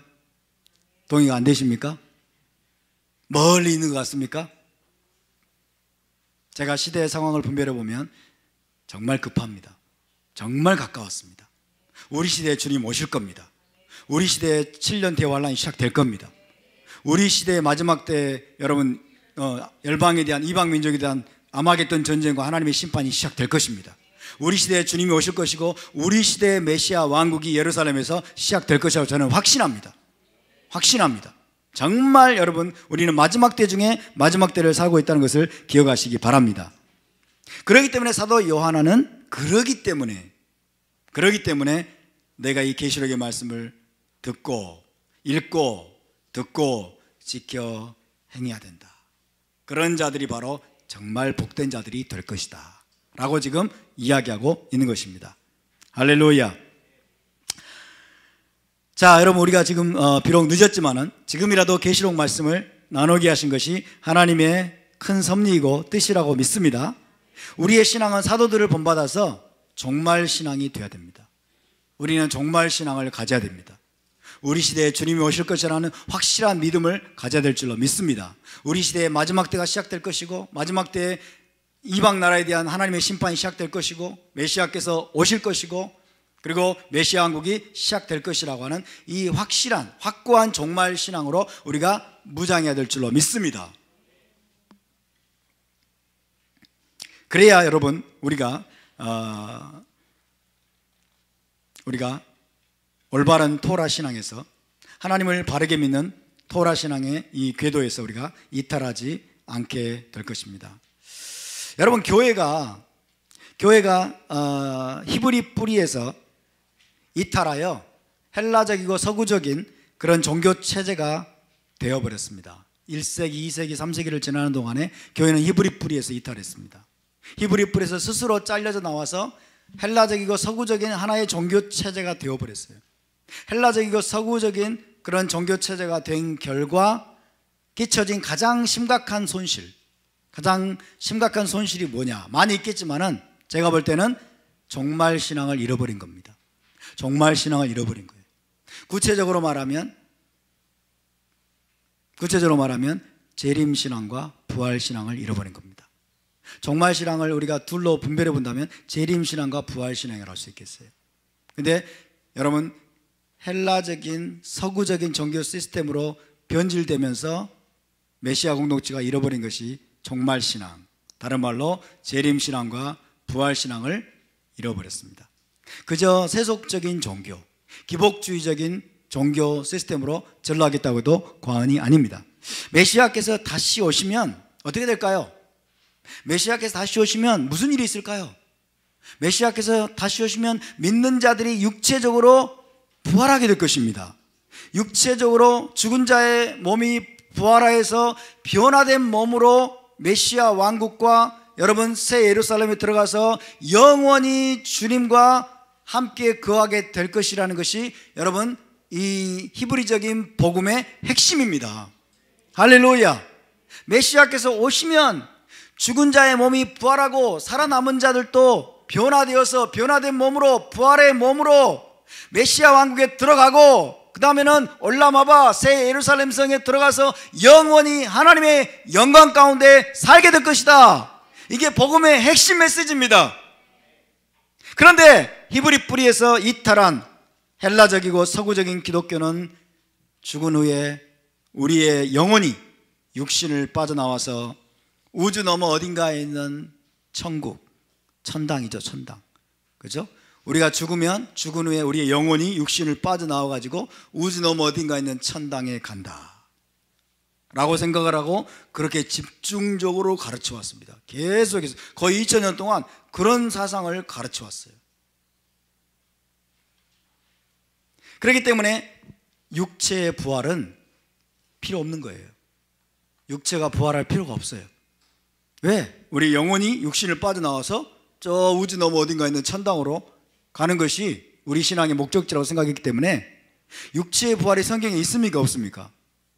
육체의 부활이 성경에 있어요? 없어요?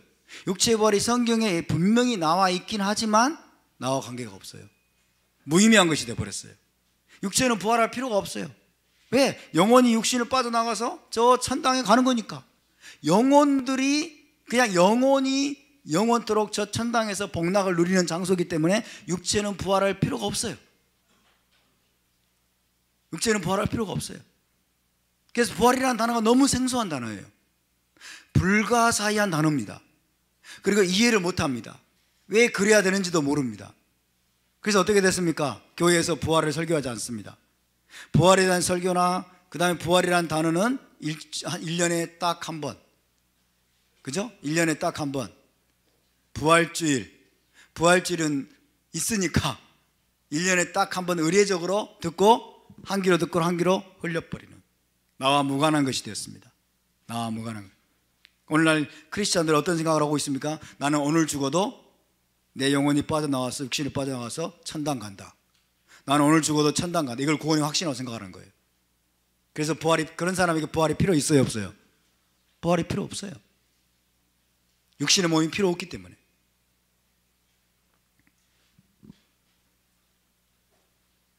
그래서 여러분, 그리스도의 재림, 메시아의 재림도 굳이 사모할 필요가 없는 것으로 전락해버렸어요.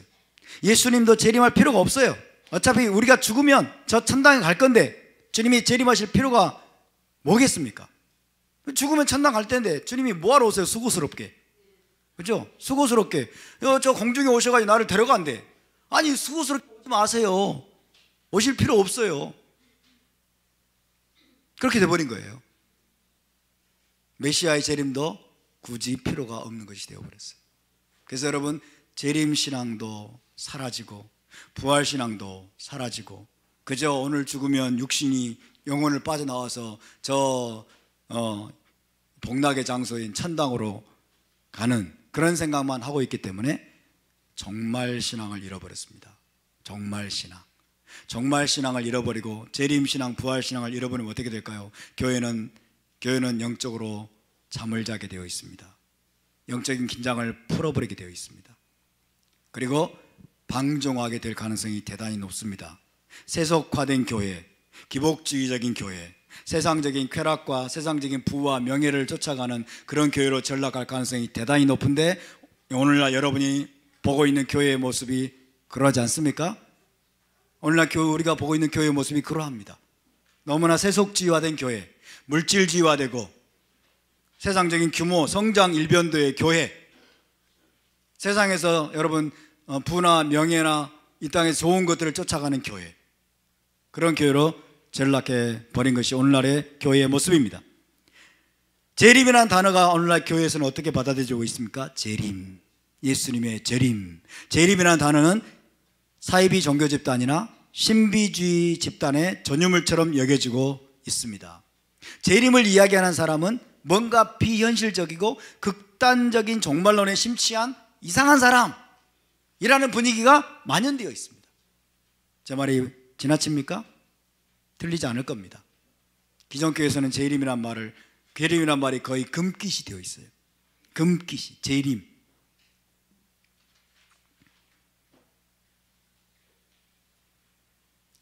아주 비현실적이고 극단적인 종말론, 사이비 종말론에 침취한 이상한 사람, 그런 사람들만이 재림 운운한다 라는 분위기가 오늘날 팽배해 있습니다. 한마디로 여러분, 1세기 사도들과 제자들이 물려준 종말신앙, 즉 재림신앙과 부활신앙의 아름다운 유산을 현대교회가 거의 완전히 상실해 버린 것입니다. 그것이 교회의 타락입니다. 그것이 교회의 타락이에요. 그래서 교회는 힘을 잃어버렸어요. 그러나 다시 한번 분명히 말씀드리지만 1세기 예수와의 사도들과 제자들은 확실한 종말신앙을 견지하고 있었음을 믿으시기 바랍니다. 그들은 자기 시내에 예수와께서 다시 오실 것을 간절히 고대하는 재림신앙과 그분이 다시 오시면 죽은 자의 부활이 있을 것이라고 하는 부활신앙을 굳게 붙들고 있었습니다. 할렐루야! 그래서 사도들은 가는 곳마다 무엇을 전했습니까? 예수와의 부활을 전했던 것입니다. 예수와의 부활, 예수와께서 부활의 첫 열매가 되신 것처럼 너희도 주께서 오시면 죽은 자의 부활에 참여하게 될 것이다 라고 하는 소망을 불어넣었던 것입니다. 재림신앙과 부활신앙은 뗄래야 뗄 수가 없는 거예요.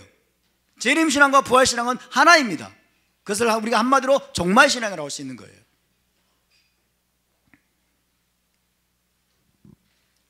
그래서 여러분, 예수와의 다시 오심을 바라보는 재림신앙과 그때 있을 죽은 자의 부활을 고대하는 부활신앙이 우리 신앙의 중심축이 되어야 될 줄로 믿습니다. 그것도 먼 미래에나 있을 것이라고 생각하는 것이 아니라 바로 우리 시대에, 아주 가까운 미래에 그 모든 것이 성취될 것이라고 믿고 항상 깨어 준비하는 자세를 저와 여러분이 견지해야 될 줄로 믿습니다. 키 케루바 하에트, 때가 가까움이라, 때가 가까웠다 라고 사도 요한은 이야기하고 있습니다. 자, 이제 4절부터 5절을 함께 읽어보겠습니다. 자, 3절을 이제 넘어가고 4절부터 5절을 읽어보겠습니다.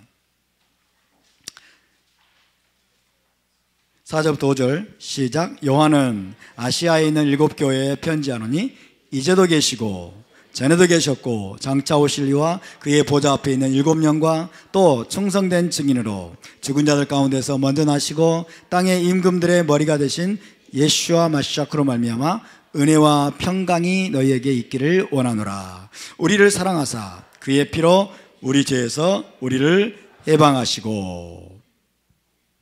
자, 4절을 히브리어로 보시면, 4절을 히브리어로 보시면 요한은 아시아에 있는 7교회에 편지하는 이렇게 되어 있잖아요. 이걸 히브리어로 보시면 요하난 레 쉐바 하케일롯 아셰르 베아시아 이렇게 되어 있습니다. 요하난 레 쉐바 하케일롯.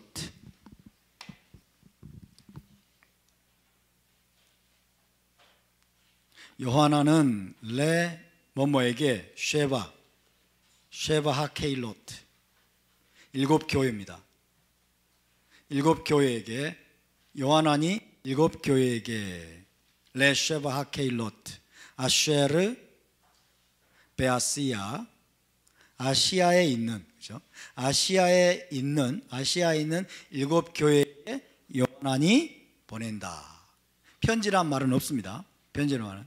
자, 이게 먼저 나오고 요하난 레 쉐바 하케일롯 아쉐르 베아시아라는 말이 나오고, 그 다음에 곧바로 나오는 게 뭐냐면, 곧바로 나오는 게 우리말 성경하고 다릅니다. 곧바로 나오는 게 뭐냐면 헤세드 베 샬롬이에요.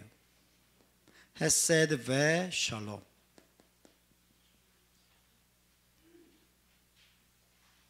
헤세드 베 샬롬. 은혜와 평강이라고 번역이 됐어요. 우리말 번역에는 은혜와 평강이 맨 뒤에가 있어요. 거의 맨 뒤에 가 있지만은 히브리어로 보면은 은혜와 평강이 제일 먼저 나옵니다. 자, 이것을 우리가 뺀다면, 이것을 빼면은 헤세드 베 샬롬 라켐 이렇게 됩니다. 너희에게 말이에요. 너희에게 헤세드와 샬롬이 있기를 원하노라. 헤세드와 샬롬, 헤세드 베 샬롬. 따라서 헤세드 베 샬롬, 헤세드 베 샬롬. 그래서 헤세드 베 샬롬 라켐 이렇게 시작이 되고 있습니다. 4절 말씀이 헤세드 베 샬롬 라켐으로 시작되고 있다 그 말입니다. 그래서 4절과 5절은 7교회를 향한 사도 요한안의 문안 인사예요. 문안 인사.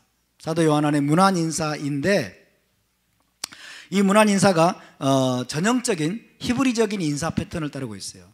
1세기 메시아닉 유대인들의 전형적인 히브리적인 인사. 전형적인 히브리적인 인사가 1세기 때 어떻게 되었냐면 헤세드 베 샬롬 라켐으로 되는 거예요. 헤세드 베 샬롬 라켐. 따라서 헤세드 베 샬롬 라켐, 헤세드 베 샬롬 라켐.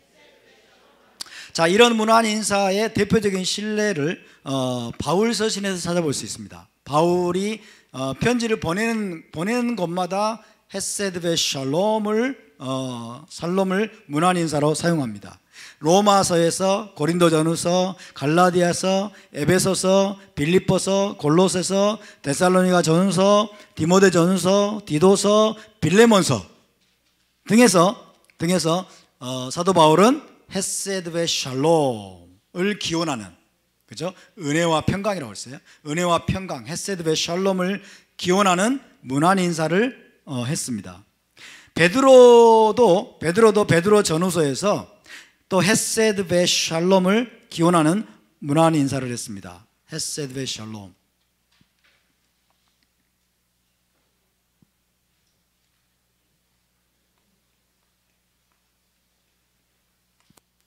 그래서 왜 이런 단어가 나오는가 우리가 의문을 가져야 되는데, 이것이 1세기 유대인들의 1세기 특별히 메시아는 유대인들의 히브리적인 전형적인 인사의 패턴이다.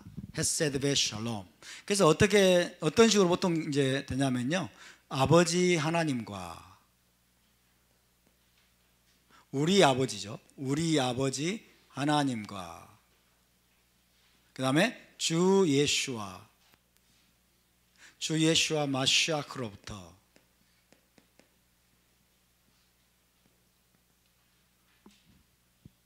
은혜와 평강이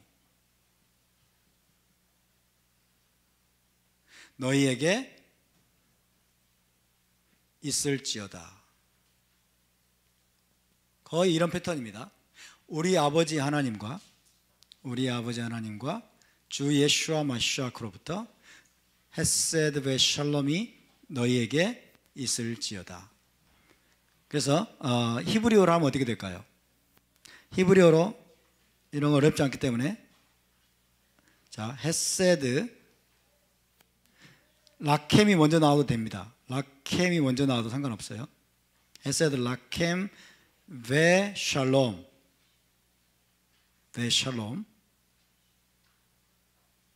그 다음에 메에트 뭐뭐로부터 엘로힘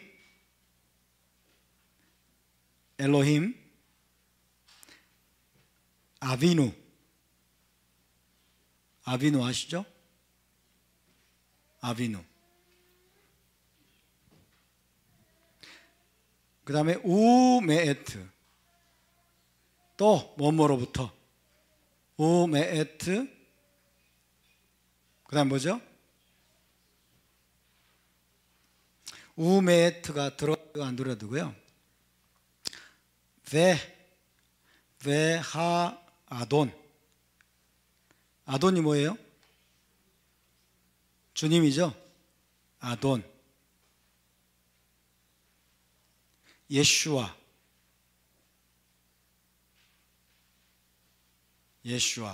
하마시아.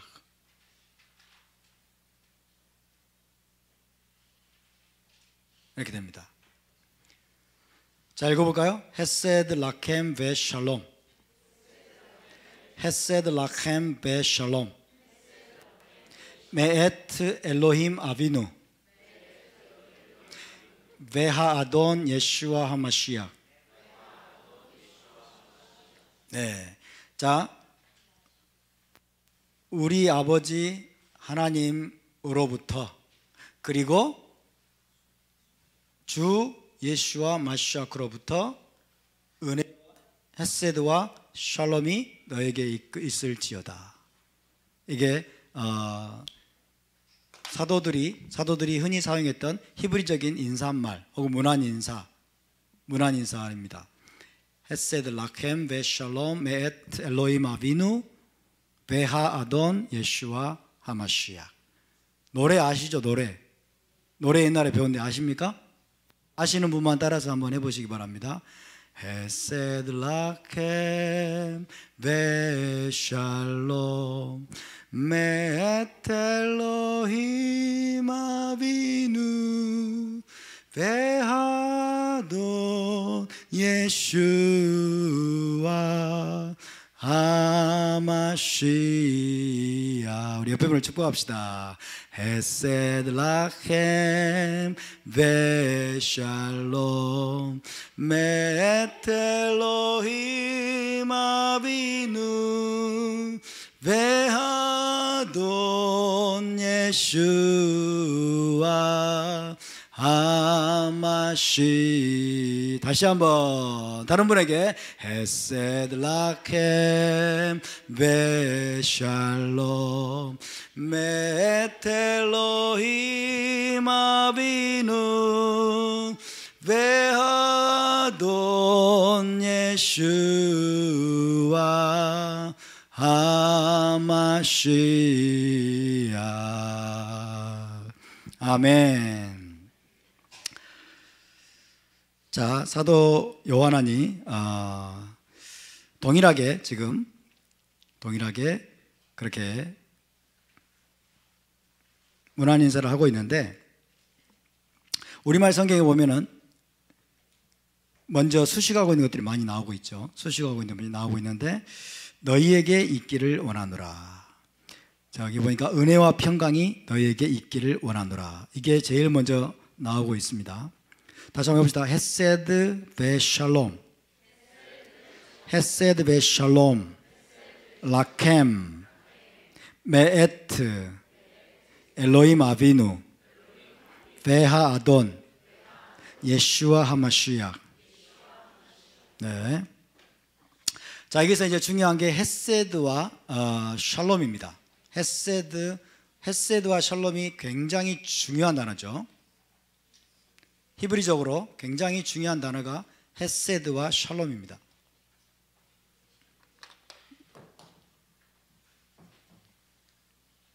자, 헤세드와 샬롬이라는 두 단어를 지금 사용하고 있어요. 헤세드와 샬롬.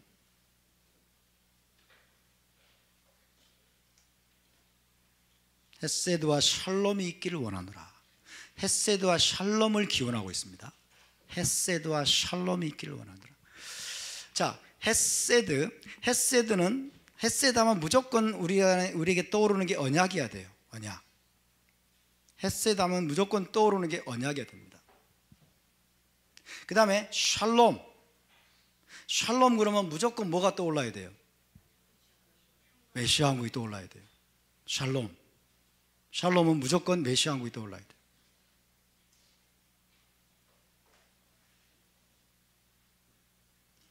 그래서 헤세드라는 단어 속에 함축되어 있는 중요한 의미가 뭐냐? 언약과 관련된 단어다. 이것은 헤세드는 언약과 관련된 단어다.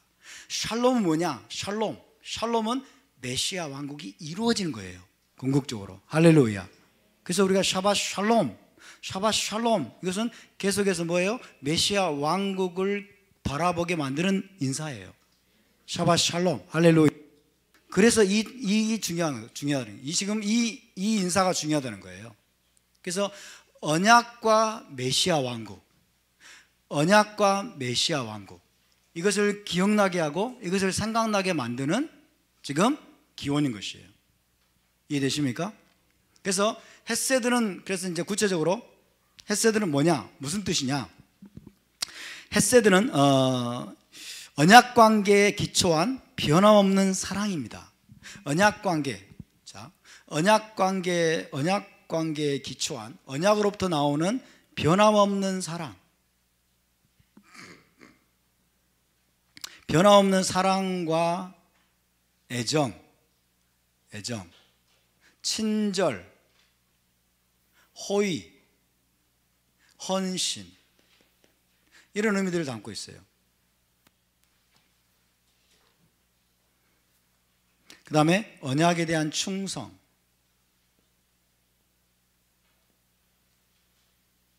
이런 의미들을 한꺼번에 지금 농축해서 가지고 있는 거예요. 이 의미들을 한꺼번에 농축해서 이 의미들을 다 가지고 있는 단어가 헤세드인데, 이 중에 가장 중요한 개념이 뭐다? 언약이다.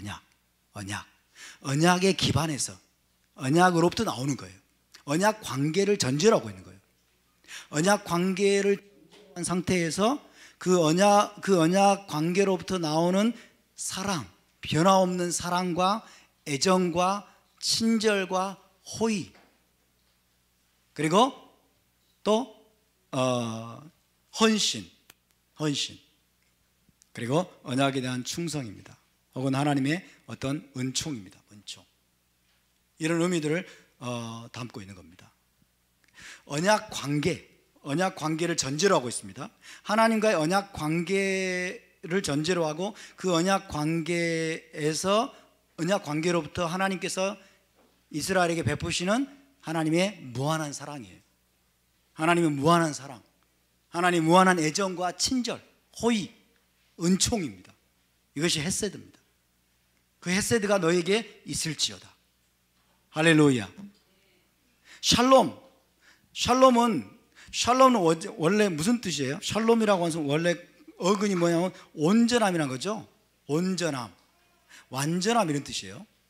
온전하다, 완전하다라는 어근을 가지고 있어요. 의미가. 그러니까 온전함, 완전함, 샬롬. 무슨 말이냐면 아무것도 빠진 것이 없는 상태예요. 아무것도 부족함이 없고 결여된 것이 없는 상태가 어떤 시대일까요? 메시아 왕국인 거예요. 그때가 에덴 동산이에요. 이해되십니까? 메시아 왕국 때는 아무것도 빠진 것이 없어요. 결여된 것이 없어요. 결핍된 것이 없습니다. 지금은 어떻습니까? 지금은 성전도 없고 제사장도 없고, 그렇죠?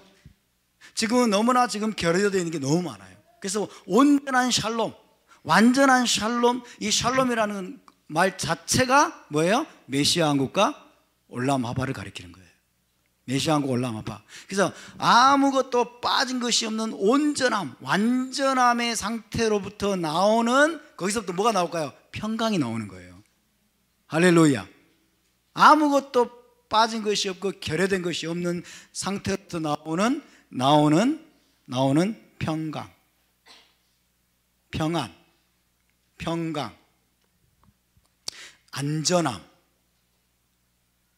고요함.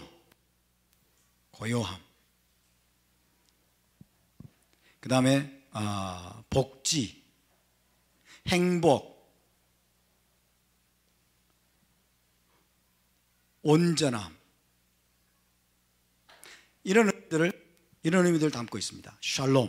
샬롬이라는 게. 그 다음에 이것뿐만 아니라 건강, 만족, 이런 것들도 가지고 있어요.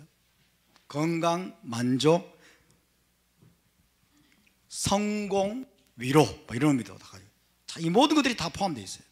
성공, 위로. 자, 이런 의미들을 다 농축해서 가지고 있는 히브리어, 그게 바로 샬롬이다. 그러나 근원적으로는 이것은 메시아 왕국과 관련된 단어다. 메시아 왕국과 에덴 동산과 관련된 단어다. 그래서 메시아 왕국과 올라마바가 되면은 하나님의 의도에서 빠진 것이 하나도 없는 상태, 꽉 채워진 상태. 꽉 채워지니까 어떨까요? 불안감이 없는 거예요. 꽉 채워져 있으니까, 모든 것이 결핍도 꽉 채워져 있으니까 조금도 불안감이 없는 거예요. 그런 상태를 샬롬이라고 말합니다. 근데 평안, 이것은 부족하다는 거죠. 그죠? 평안이라고 번역하면 의미가 전달이 완전히 안 되는 거예요. 자, 헤세드와 샬롬이 바로 그런 의미입니다. 바로 그런 의미인데, 자, 그런데 신약 성경에서 예수아와 사도들은 이 샬롬을 어떤 의미로 종종 사용하냐면 이런 의미로 주로 사용합니다. 자, 이런 의미를 전제로 하고서 우리 주님과 사도들은 이 샬롬을 어떤 의미로 종종 사용을 하느냐 하면은 어떤 두려움이나 근심이나 걱정이 조금도 없는 깊은 내적인 평온함, 이런 의미로 사도 바울과 예수아가 샬롬이라는 단어를 사용합니다. 어떤 두려움이나 근심이나 걱정도 없는 것들을 초월한 깊은 내적인 고요함, 내적인 평온함, 이것을 샬롬이라고 사용하고 있어요. 자, 예를 들어 보겠습니다. 요한복음 14장 보겠습니다. 요한복음 14장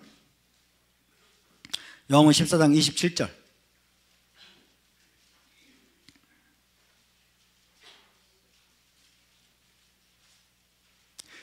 두 두 구절만 보고 오늘은 마쳐야 되겠습니다. 요한복음 10장 27절 시작.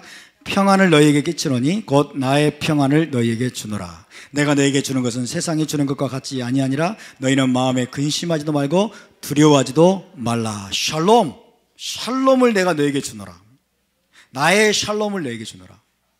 이 샬롬은 세상이 너희에게 주는 것과 같지 아니하다. 그래서 그러므로 너희는 마음에 근심하지도 말고 두려워하지도 말라라고 말씀합니다. 이때 예수께서 말씀하시는 이 평안, 샬롬이라는 건 뭐예요? 모든 종류의 두려움과 근심을 여러분 뛰어넘는, 그렇죠? 모든 종류의 근심이나 두려움을 뛰어넘는 깊은 내적인 평온함과 고요함을 말하는 거예요. 흔들리지 않는. 이해되십니까? 자, 예수께서 지금 떠나려고 하는 거예요. 예수께서 못 박혀 죽으시고 떠나려고 하는 상황 가운데서 여러분 제자들이 마음이 불안합니다. 마음이 불안하고 흔들리고 있어요. 그리고 두려움이 그들을 엄습하려고 합니다. 주님이 떠나면 우리는 어떻게 하지? 그럴 때 주님이 걱정하지 말아라. 두려워하지 말아라. 내가 너에게 나의 샬롬을 주노라. 샬롬을 주노라. 예수께서 주시는 그 샬롬 어떤 샬롬이에요? 어떤 종류의 두려움이나 그 다음 공포나 걱정이나 근심도 뛰어넘는 깊은 내적인 차원의 평온함입니다. 흔들리지 않는 평온함, 내적인 고요함. 그 고요함을 누가 주세요? 예수께서 주시는 거예요. 할렐루야. 그것이 바로 샬롬입니다. 여러분 그 샬롬을 누리시기 바랍니다. 그 샬롬이 예수께서 여러분에게로 임하는 것을 믿으시기 바랍니다. 또 빌립보서 4장을 보겠습니다. 빌립보서 4장 6절에서 7절입니다. 빌립보서 4장 6절 7절. 자, 함께 읽습니다. 시작. 아무것도 염려하지 말고 다만 모든 일에 기도와 간구로 너희 구할 것을 감사함으로 하나님께 아뢰라. 그리하면 모든 지각에 뛰어난 하나님의 평강이 그리스도 예수 안에서 너희 마음과 생각을 지키시리라. 아무것도 염려하지 말라. 모든 일에 기도와 간구로 너희 구할 것을 하나님께 감사함으로 아뢰라. 그리하면 모든 지각에 뛰어난 샬롬 엘로힘, 엘로힘의 샬롬이 너희 마음과 생각을 채우실 것이다. 너 마음과 생각은 뭐예요? 그들의 내면을 말하는 거죠. 그죠? 그들의 내면을 가득 채우는 모든 불안감과 두려움과 걱정과 근심을 넘는 깊은 내적인 뭐예요? 평온함과 그 다음에 고요함과 확신을 말합니다. 흔들리지 않는 마음을 말합니다. 할렐루야. 예수와께서 그리고 사도 바울이 지금 말하고 있는 샬롬이 바로 그런 것입니다. 예수와를 믿음으로부터 그리고 또 나아가서는 메시아 왕국에 대한 확신으로부터 또 이것이 오는 것입니다. 아멘. 복음으로부터 오는 것이고 예수와께로부터 오는 이 샬롬이 여러분에게 임하기를 주님의 이름으로 축복합니다. 자, 오늘 여기까지 하고 다음 주에 계속해서 나누겠습니다. 함께 일어나서 우리 기도하겠습니다.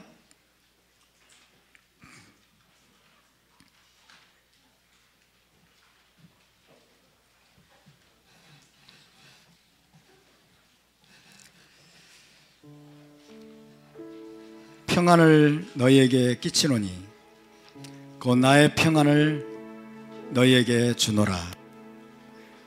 샬롬을 너희에게 주노니 나의 샬롬을 너희에게 주노라. 내가 너희에게 주는 것은 세상이 주는 것과 같지 아니하니라. 너희는 마음에 근심하지도 말고 두려워하지도 말라. 아무것도 염려하지 말고 다만 모든 일에 기도와 간구로 너희 구할 것을 감사함으로 하나님께 아뢰라. 그러면 모든 지각에 뛰어난 하나님의 샬롬이 마시아 그 예수 안에서 너희 마음과 생각을 지키시리라.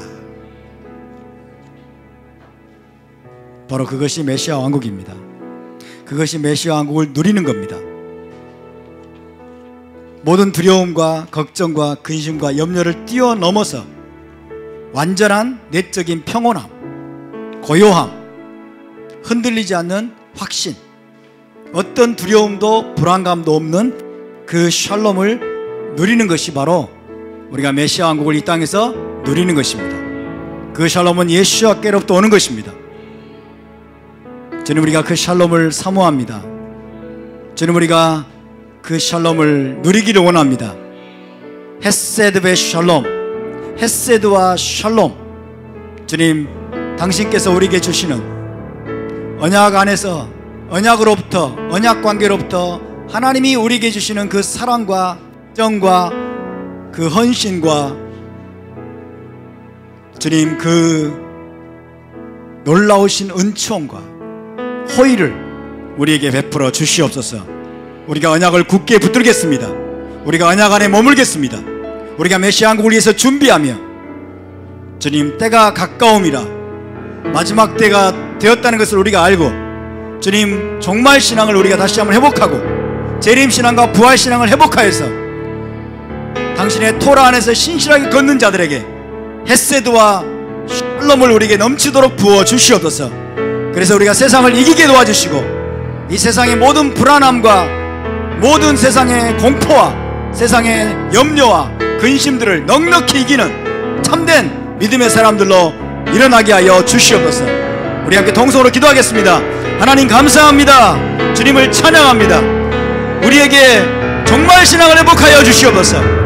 재림 신앙과 부활 신앙을 회복하여 주시옵소서. 주님은 속히 오실 것입니다. 때가 가까웠습니다. 때가 가까웁니다. 마지막 때가 가까웠고 이제 밤이 깊었고 낮이 가까웠으니 주님 우리가 깨어 진을 차리고 근신하에 기도하며 무엇보다 서로 열심으로 사랑하며 각자 은사를 받은 대로 선한 정직이같이 서로 봉사하며 메시아의 몸을 세워가는 거룩한 자들 되게 하여 주시옵소서. 주님 우리에게 헤세드와 샬롬이 필요합니다. 헤세드와 샬롬이 필요합니다.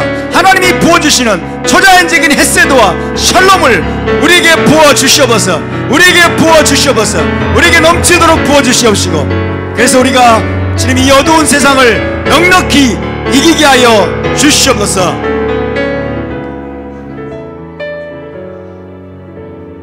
그렇게 우리를 인도하시고 우리를 지키시고 우리를 돌보시는 이스라엘의 하나님을 찬양합니다. 예수와의 이름으로 기도하옵나이다. 아멘. 예바레케카 아도나이 베이시메레카 야엘 아도나이 파나벨레카 비후네카 이사 아도나이 파나벨레카 베아셈레카 샬롬. 여호와는 내게 복을 주시고 너를 지키시기를 원하며 여호와는 그의 얼굴을 내게 비추사 은혜 베푸시기를 원하며 여호와는 그 얼굴을 내게로 향하여 두사 평강 주시기를 원하노라. 아멘. 할렐루야. 우리 하나님께 영광의 박수를 드리겠습니다.